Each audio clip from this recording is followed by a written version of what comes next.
Hello मेरे दोस्तों, my name is Prince Kumar.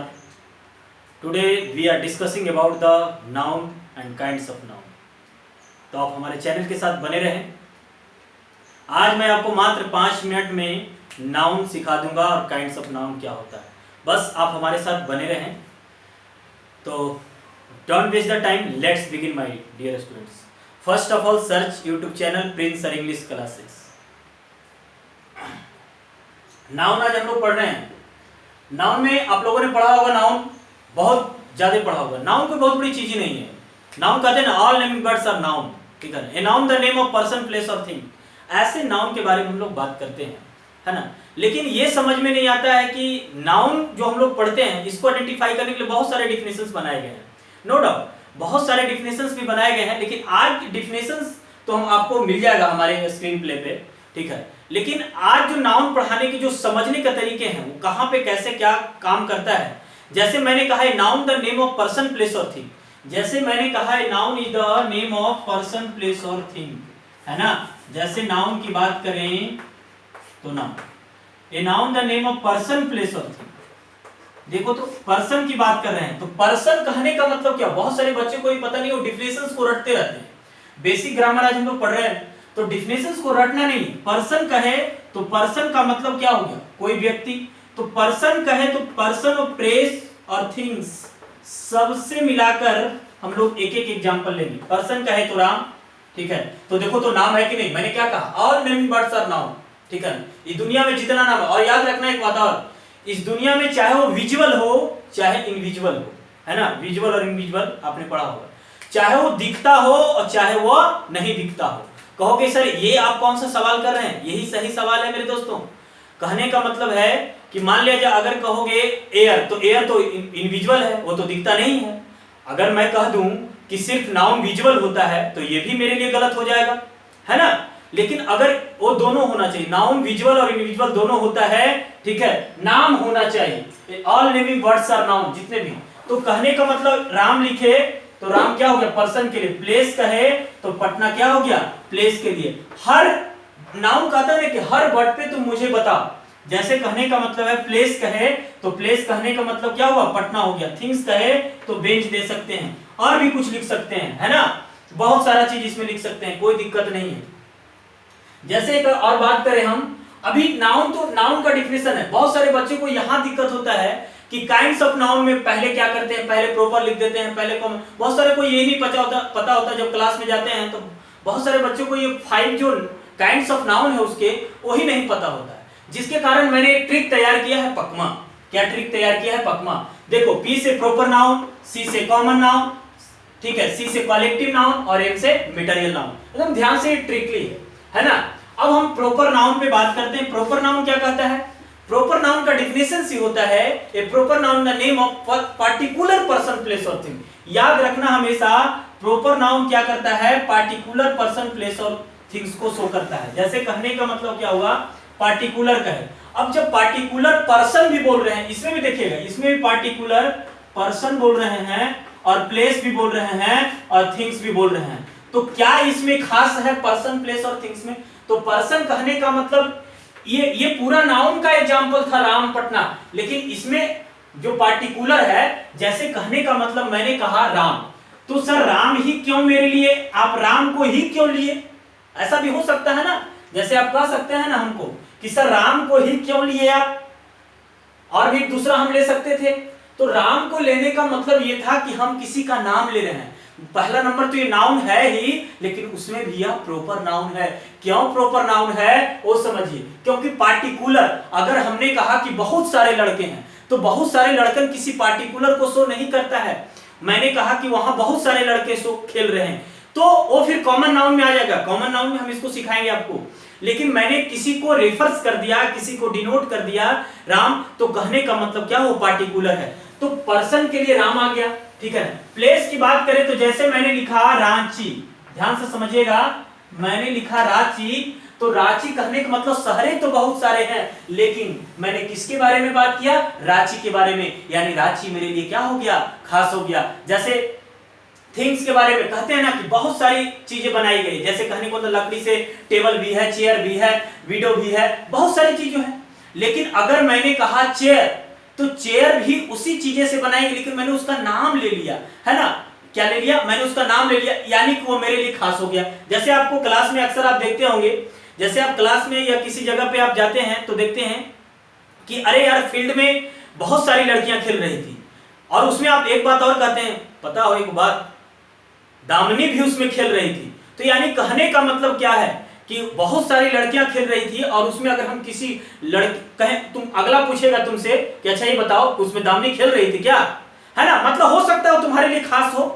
जैसे किसी का सर्च करना होता है तो देख, हम लोग देखते हैं फील्ड में बहुत सारे, हम लोग जैसे कि अगर क्रिकेट खेलते हैं तो उसमें देखते हैं कि अच्छा ये बताओ आज मैच है इंडिया टीम में, सचिन तेंदुलकर खेलित होगी ना, सचिन तेंदुलकर खेल रहा है कि नहीं, अपने अपने लैंग्वेज में बोलते हैं कि नहीं, ठीक है, सचिन तेंदुलकर खेल रहा है कि नहीं, धोनी खेल रहा है कि नहीं, तो यानी किसी पार्टिकुलर पर्सन को शो कर रहे हैं। यानी मैंने कहा कि बहुत सारे नदियां हैं, लेकिन मैंने गंगा की बात किया तो क्या हो गया मेरे लिए, वो खास हो गया, है ना। मैंने बहुत सारे शहरों को घुमा, तुमने कितने शहरों को घुमा है, अरे यार बहुत शहर घूमे, बहुत शहर मतलब बहुत शहर हो गया, लेकिन मैंने कहा कि हमने कहाँ घूमा है, अमरनाथ गया, हमने मध्य प्रदेश गया है, तो कहने का मतलब वो खास हो गया। तो अगर कोई भी डाउट हो, if any type of doubt related to my video and related to my lecture, you can ask to me in comment box. तो अगला हम लोग देखते हैं, प्रॉपर हो गया। अब हम लोग कॉमन में आते हैं। देखो ज्यादा मैं इंग्लिश यूज इसलिए नहीं करता हूं कि जो बेसिक बच्चे हैं वो कमजोर रह जाएंगे, है ना, इसलिए हम लोग जब स्पोकन की क्लास में जब हम लोग स्पोकन का पूरा टर्न पढ़ लेंगे तो हम लोग फ्लुएंट इंग्लिश में बात करेंगे। जैसे कहने का मतलब कॉमन नाउन हो गया। अब कॉमन का मतलब होता है, common noun is the name of common person place of thing. मैं बार बार कर रहा हूं, डिफिनेशन की चिंता मत करना, आपके स्क्रीन प्ले पे डिफिनेशन दिखेगा, है ना। कॉमन नाउन कहने का मतलब क्या हो गया, common noun the name of common person place of thing.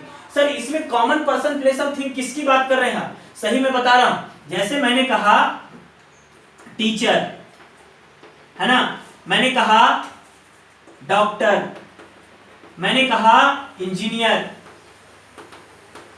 देखो तो एक बात समझाऊंगा एक एग्जांपल देकर आपको। मैंने कहा टीचर, एक बात याद रखना, क्या कभी आप डायरेक्टर साहब आपके आते हैं और कहते हैं कि लेडीज टीचर आई है, ऐसा कभी सुना उन्होंने कहा? सीधे पूछते हैं कि आपके सब्जेक्ट टीचर आए हैं या नहीं आए हैं। कभी किसी गाड़ी में देखे हो लिखा हुआ लेडीज डॉक्टर आ रही है, जेंट्स डॉक्टर आ रहा है, ऐसा है क्या?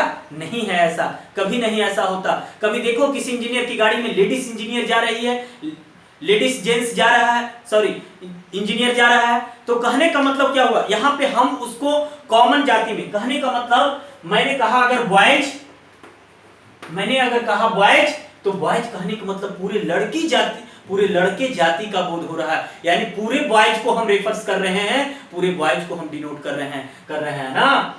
अगर मैंने कहा डॉक्टर, तो यानी डॉक्टर इस दुनिया में जितने डॉक्टर हैं सब डॉक्टर को हम रेफर्स कर रहे हैं। मैंने कहा इंजीनियर, तो सब इंजीनियर के लिए इंजीनियर आया है ना। टीचर, तो यानी सब इंजीनियर को हम लोग रेफर्स कर रहे हैं। मैंने कहा पुलिस, तो पुलिस में पूरे पुलिस जाति आ जाएगा, लेकिन मैंने कहा पुलिसमैन, पुलिसमैन, तो यानी कहने का मतलब किसी, मेरे पापा पुलिस में है ना, यानी कहने का मतलब वहां पे पुलिस जो आया वो पूरी पुलिस जाति का बोध हुआ, लेकिन मेरे पापा एक पुलिसमैन है ना, मेरे पापा एक पुलिसमैन है। जब किसी को बताना तो आपके पापा क्या है, तो मेरे पापा एक पुलिसमैन है।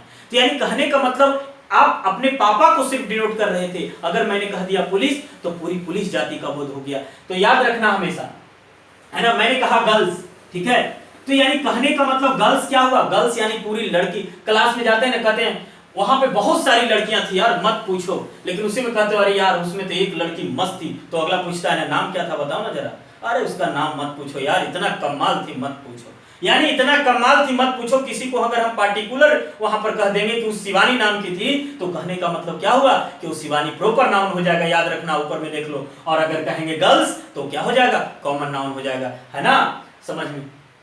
अब नेक्स्ट पे बात करते हैं कलेक्टिव नाउन। कलेक्टिव नाउन कहता है कि कलेक्टिव नाउन एक ही बात बतलाता है। कलेक्टिव नाउन कहता है कि एक ग्रुप ऑफ कलेक्शन विच है same kind as a whole, जो एक ही जाति का सेम काइंड का हो, उसी जाति का हो, और ग्रुप ऑफ कलेक्शंस होना चाहिए। जैसे ग्रुप ऑफ कलेक्शन मैंने कहने का मतलब हुआ ए बंच ऑफ, ध्यान से सुना, a bunch of grapes, a bunch of grapes. मैंने कही दिया कि बंच ऑफ ग्रेप्स, इसका मतलब क्या हो गया, अंगूर का गुच्छा। अब ऐसा थोड़ी है कि अंगूर का गुच्छा, अब जाहिर सी बात है कि उसको जब मैंने कह दिया कि अंगूर का गुच्छा तो क्या होगा, यानी उसमें ढेर सारे अंगूर होंगे और उसका एक क्या बनाया गया, गुच्छा बनाया गया, बंच बनाया गया, है ना। मैंने इसमें ऐसा थोड़ी है कि एक अमरूद वाला लगा दिया जाएगा, ऐसा तो है नहीं। मैंने कहा टीम, मैंने कहा टीम, ध्यान से समझना, मैंने कहा टीम, तो टीम कहने का मतलब क्या हुआ, मैं अगर बोलूं कि इंडिया टीम जा रही है तो इंडिया टीम में मतलब एक ही हो गया, नहीं, उसमें सारे प्लेयर होंगे।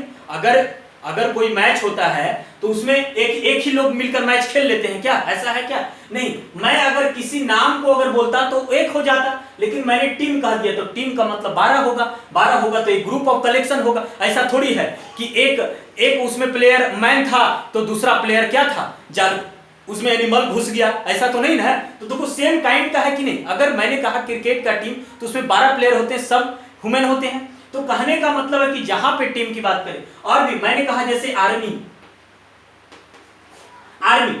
कभी अकेले, जब आर्मी कह दिए तो मतलब सेना कभी अकेले नहीं होती। सेना कहने का मतलब ढेर पूरी सेना जाति का बोध हो रहा है ना, पूरी सेना में लोग हैं जो उसकी हो रहा है। जैसे कहने का मतलब कभी आपने देखा है सेना कहीं अकेले होती है, नहीं, वो बॉर्डर पे लड़ती है तो सब साथ में लड़ती है, अकेले नहीं लड़ती है ना। तो कहने का मतलब आर्मी, बहुत सारे ऐसे, अगर हम कमेटी बोले तो किसी जगह का मीटिंग करते हैं, तो यानी एक ग्रुप ऑफ कलेक्शंस होना चाहिए, ठीक है, एक ग्रुप ऑफ कलेक्शंस होना चाहिए और सेम काइंड का होना चाहिए। जैसे मैंने कहा ए बंच ऑफ की, ए बंच ऑफ की कहने का मतलब क्या हुआ, चाबी का गुच्छा। चाबी का गुच्छा ऐसा थोड़ी है कि उस 10 चाबी का गुच्छा था उसमें एक ताला लगा दी, ऐसा तो नहीं, उसमें एक लॉक लगा दी, ऐसा तो नहीं। यानी की, ए बंच ऑफ की कहने का मतलब क्या हुआ कि पूरे जो की का वो गुच्छा है, तो यानी क्या है, ग्रुप ऑफ कलेक्शन है, उसी जाति का है ना। आप समझ चुके होंगे। अब नेक्स्ट हमारे पास आता है मटेरियल नाउन। मटेरियल नाउन कहने का मतलब क्या हुआ, मटेरियल नाउन का डिफिनेशन होता है, शॉर्ट डिफिनेशन है आपके लिए बच्चों, a material noun is a mass noun, और इसकी सेकंड डिफिनेशन है material noun is a material substance.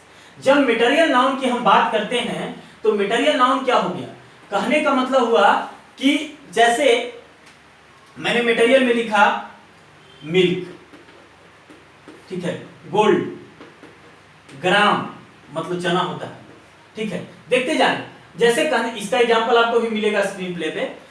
तो मिल्क मैंने कहा, तो मिल्क कहने का मतलब क्या हुआ। अब जैसे किसी दुकान पे, मैं इसका एक और एग्जांपल ले लूं, राइस। अब एक बात याद रखना ध्यान से कि अगर हम किसी दुकान पे गए, कहे कि इधर सुनिए दुकानदार साहब, हाँ तो बोलता है बोलिए क्या है बात है कस्टमर साहब, है ना, ऐसा होता है कि नहीं होता। तो आप वहां पे जाके कहिए कि मुझे आप क्या करो, 2 चावल दे दो, कहेगा इधर आइए, थोड़ा कान सटाइए, देगा 1 तवा। कहने का मतलब क्या है कि कभी भी वो 2 चावल आपको नहीं दे सकता, यानी वो कहेगा भैया 2 चावल नहीं मिलेगा, ठीक है, आपको काउंट करके हम नहीं दे सकते, है ना। वो अलग बात है कि इसको कंटेबल और अनकंटेबल नाउन में पढ़ेंगे, ठीक है ना। कंटेबल नाउन 2 नाउन्स है ना, मतलब जो विच कैन बी काउंटेड, वैसे नाउन जो काउंट किया जाता है, which can not be counted, जो काउंट नहीं किया जा सकता, अनकंटेबल नाउन है। तो इसके लिए कोई दिक्कत नहीं, मॉडर्न क्लासिफिकेशन नाउन में इसको बताया गया है। तो कहने का मतलब क्या हुआ कि अगर हम उससे मांगेंगे ऐसे काउंट करके तो हमें नहीं देगा, हम उसको बोलेंगे भैया 2 चीनी देना, देगा क्या, नहीं देगा। यानी कहने का मतलब जब भी अगर उससे हमको शुगर लेना हो तो तभी हमको देगा जब उसको हम कहेंगे कि मुझे वेट करके दो। अगर वेट होगा तो उसका कुछ ना कुछ मास होगा, यानी अगर हम 50 ग्राम भी खरीदते हैं, 50 ग्राम भी हम अगर खरीदते हैं मास को, ठीक है, अगर हम 50 ग्राम भी खरीदते हैं, ठीक है, तो कहने का मतलब क्या है, यानी अगर हम 20 ग्राम भी खरीदते हैं चावल को, ठीक है, या चीनी को, तो 20 ग्राम चीनी या चावल कोई भी चीज खरीदें, परचेज किए हम, तो इसका मतलब क्या है कि यानी अगर 20 ग्राम मुझे वेट करके दे रहा तो उसका कुछ तो वेट होगा, 1.000 वेट में आएगा, लेकिन वेट तो होगा ना। जब वेट होगा तो मास होगा, मास होगा तो क्या होगा, मटेरियल नाउन होगा, है ना। आप दूध लेने जाते कहते हैं 2 गो दूध देना, ऐसे कहते हो क्या, ½ kg देना, 250 ग्राम देना, यानी उसको हम क्वांटिटी में मांग रहे हैं। क्या मांग रहे हैं, उसको हम क्वांटिटी में मांग रहे हैं, है ना, यानी उसका कुछ होना चाहिए। जैसे कहने का मतलब बहुत सारे, है ना, गोल्ड। अब हम जाएंगे किसी दुकान पे सोना पे, कहेंगे एगो सोना देना, देगा क्या, कहेगा 8 ग्राम करके ले लीजिए 10 ग्राम, आजकल सोना बहुत बड़ा महंगा है भैया, ठीक है ना। तो कहने का मतलब क्या है कि 10 ग्राम ले लीजिए, 5 ग्राम ले लीजिए, वेट करके देखा, चना के पास जाएंगे कहेंगे 4 चना देना, ऐसा दुकानदार वाला देगा क्या? नहीं देगा। तो कहने का मतलब जहां मास होगा वहां उसकी वजन होगी, वेट होगा, और वहीं पे क्या होगा? वो मटेरियल नाउन, इसीलिए कहा material noun is a mass noun. तो समझ में आ गया होगा। याद रखना, कभी दुकान पे जाना तो ऐसे मत मांगना, काउंट करके जब भी मांगना तो किसमें मांगना?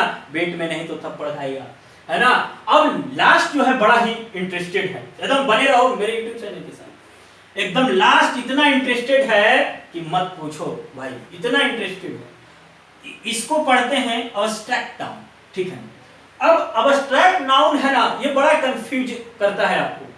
ये अब्स्ट्रैक्ट नाउन का डिफिनेशन है, an abstract noun which show idea, feeling और इमोशन। अब कहने का मतलब हुआ कि विच शो आइडिया, फीलिंग और इमोशन। देखो इसको यहां पे लिख रहा हूं, अच्छा यहीं पे लिखते हैं, आइडिया, फीलिंग और इमोशंस। एक बात बताओ, ठीक है, ध्यान से समझना। मैंने कहा आइडिया, फीलिंग और इमोशंस, ठीक है। अब जैसे कि आइडिया, फीलिंग और इमोशंस की बात करते हैं हम, तो आइडिया का मतलब क्या समझते हैं? देखो इसका डिफिनेशन है, an abstract noun which show idea, feeling और emotion we can't touch, only like और फील। हम इसे छू नहीं सकते, सिर्फ और सिर्फ क्या कर सकते हैं? फील कर सकते हैं। एक बात बताओ, इंटेलिजेंट को तुम छू सकते हो? कहने का मतलब जैसे बहुत एग्जाम हुआ, एग्जाम में तुम्हारे क्लास में तुम्हारा दोस्त तेज आया, क्या उस तेज को, क्या उस इंटेलिजेंट को, क्या उसको हम टच कर सकते हैं? नहीं, उसको हम महसूस कर सकते हैं। उसको अगर हम फर्स्ट आएंगे तो पता चलेगा कि कैसा फर्स्ट होता है। यानी आइडिया को जानने के लिए हमें क्या करना होगा? वैसा काम करना होगा। जैसे मैंने कहा फिल्म, तो फिल्म से एग्जांपल मैंने ले लिया, हमारे हाथ पे ध्यान देना, ठीक है, एयर। और फिल्म से मैंने एयर लिया। एक बार कहानी सुनाता हूं तुमको, एक छोटी सी कहानी नहीं है, एक छोटी सी बात है, ध्यान से सुनना।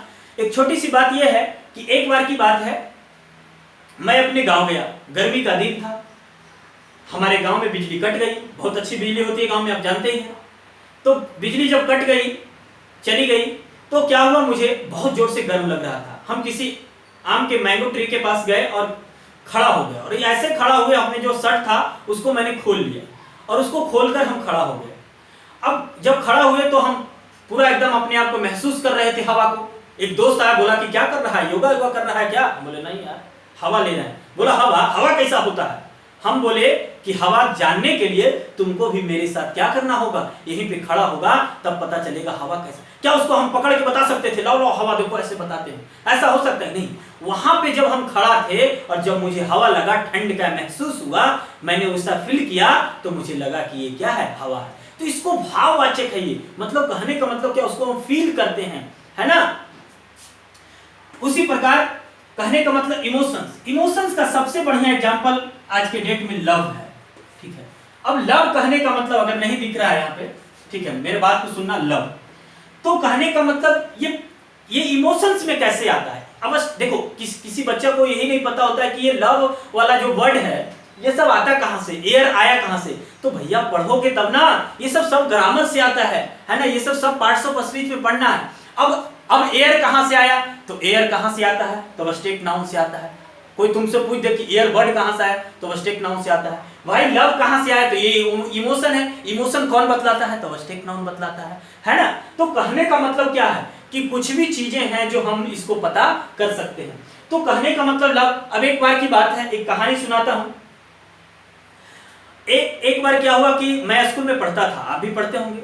अब हम एक दिन क्या हुआ कि क्लास नहीं गए, मैं घर पे ही था, क्योंकि मुझे क्या हो रहा था कि हेड पेन हो रहा था। बहुत सारे ना हेड पेन बोलते हैं, अरे हेड पेन हेड के लिए नहीं आता, उसके लिए हेडक आता है, ठीक है। उसके लिए सर्च कर लेना जाके गूगल पे, सर दर्द के लिए हेडक का यूज करते हैं। बहुत सारे बच्चे ने रेडीमेड वर्ड का यूज करते हैं। बहुत से लोगों को मैंने देखा, अच्छे लोगों को हेड